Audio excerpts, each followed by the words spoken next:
Fala galera, tudo bem? Professor Felipe Costa aqui, professor de Física. Estamos aqui retornando com alguns vídeos para te ajudar nessa revisão, nessa reta final, as provas que você tende a prestar, né? Esses vestibulares militares. Então, vamos ao problema do dia. Vamos lá. Bem, vamos então ao texto do problema. Considere inicialmente três capacitores idênticos de capacitância C, sem carga elétrica, conectados em série. Os capacitores são carregados conectados a uma bateria de força eletromotriz Epsilon aos terminais de um circuito, conforme mostra a figura abaixo. Em seguida, a bateria é desconectada e dois resistores de resistência R são conectados simultaneamente, conforme mostra a figura abaixo. Encontre a quantidade de calor líquido que será dissipada em cada uma das resistências. Considere os fios de conexões como condutores ideais. Bem, observe que essa resistência, a quantidade de calor dissipada, ela não vai depender do valor da resistência, ok? Ele não precisava necessariamente ter colocado aqui uma resistência. Se ele tirasse essa tensão e fizesse essa conexão de fios, ele iria estar mudando a configuração disposta dos capacitores, e aí a gente já teria sim uma alteração de energia, consequentemente uma quantidade de calor liberada, ok? Então, de início, podemos fazer o seguinte. Esses capacitores é como se eles estivessem associados em série, né? Então, pelo fato de eles estarem em série, eu posso colocar aqui minha polaridade, ó, mais menos, né? Então aqui, mais menos, mais menos, mais menos. Você tem aí três capacitores iguais. Então, basta a gente repetir esse capacitor e dividir pela quantidade que eu tenho, né? Então, eu tenho C sobre 3. É como se eu tivesse só um com C sobre 3. Então, como eles estão em série e a carga é a mesma, eu posso afirmar que a carga elétrica antes, vou chamar aqui de Q0, corresponde à minha capacitância equivalente. Eu posso escrever ela dessa maneira, tá bom? Então, ficaria C epsilon dividido por 3, ok? É como se fosse um capacitor equivalente, capacitância C sobre 3 com uma tensão E. Então a carga que ele adquire é essa. E ela é a mesma porque ela está distribuída igualmente por esses capacitores. Por indução aqui, né? A gente tem o mesmo valor de carga. Ok. E a minha energia? Bem, a minha energia inicial, ela vai ficar C... Eu posso escrever ela como 1 meio de C E ao quadrado. Então, vai ficar C vezes E ao quadrado dividido por 6, porque aqui eu teria 1 meio da minha capacitância equivalente, que é C sobre 3. Então, até agora, escrevi aqui, ó, como é que está o meu circuito inicialmente. Depois eu tiro essa tensão e aí eu coloco esses resistores. Quando eu faço isso, eu vou ter uma movimentação de cargas, né? E essa movimentação de cargas, ela é responsável pela liberação de calor, pela energia dissipada. E aí eu posso fazer o seguinte, olha só. Eu posso dizer que se aqui eu tenho um potencial que eu vou aterrar, por exemplo, chamar de 0 e tal, daqui para cá, como esse capacitor ele vai ter carga, ele vai estar carregado, eu posso escrever a minha tensão V da minha bateria. Vou falar que daqui para cá existe uma diferença de potencial V.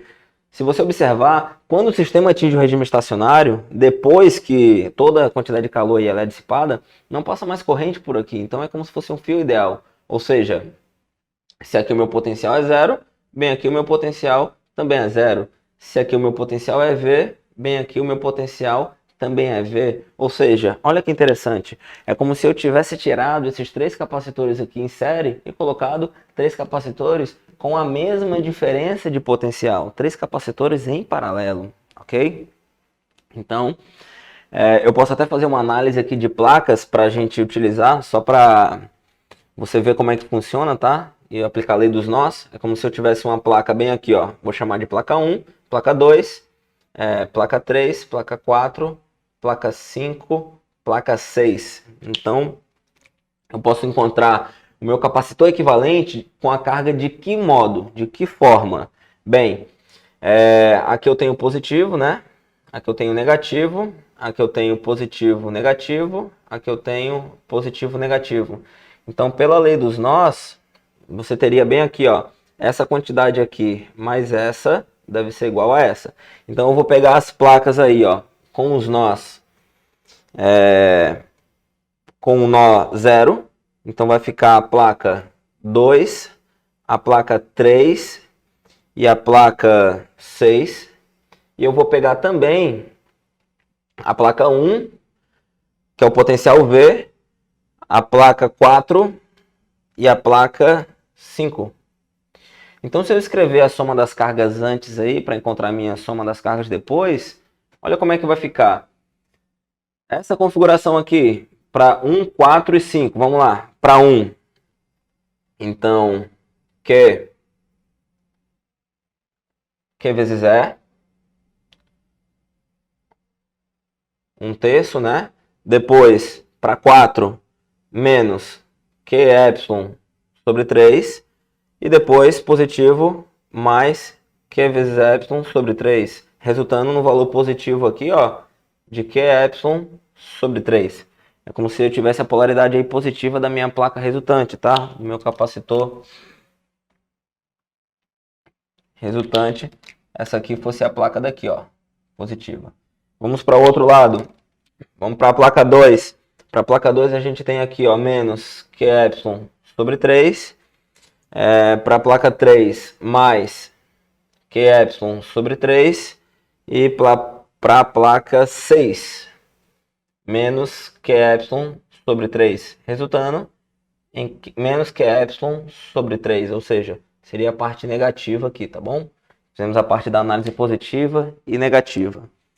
Tá, Felipe, então, como é que o meu circuito, no final, já que ele fica em paralelo, eu posso escrever a conservação da carga para ele? Vai ser o seguinte, para a conservação da carga, já que ele fica em paralelo, eu vou somar todas as cargas, ok? Então vai ficar C vezes V, que seria V menos 0. Então você escreve C menos V menos V0, mais C que multiplica V menos 0, mais C V menos 0.